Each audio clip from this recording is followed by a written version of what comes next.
अस्सलाम वालेकुम फ्रेंड्स, उम्मीद है कि आप सब खैरियत से होंगे। तो आज आप लोगों को वज़न कम करने के लिए बहुत ही आसान सा सिरप बता रहे हैं जो कि आप लोगों ने घर पर ही बनाना है और इससे आप लोगों का जो 1 कप पीने से आप लोगों का जो मोटापा है वो दिन पर दिन कम होता चला जाएगा।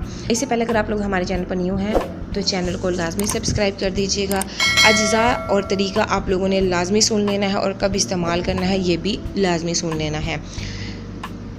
अज्जा ये है कि 1 कप आप लोगों ने अरके सौंफ लेना है, यानी कि सौंफ का पानी आप लोगों ने बना लेना है। उसमें आप लोगों ने 1.5 इंच अमलतास की फली का टुकड़ा, ये आप लोगों को पंसारी की शॉप से मिल जाएगी। तरीका ये है कि रात को सौंफ के अरक में अमलतास का टुकड़ा भिगो देना है, 1.5 इंच का टुकड़ा लेना है और सुबह निहार मुँह इस अरक को पी लेना है।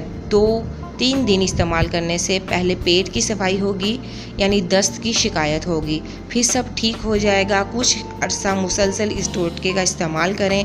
मोटापा कम करने का ये बहुत ज़बरदस्त और आजमूदा टोटका है। तो ये बहुत ही आसान सा है और ज़बरदस्त है। दूसरों तक लाजमी शेयर कीजिएगा। Thank you for watching my video.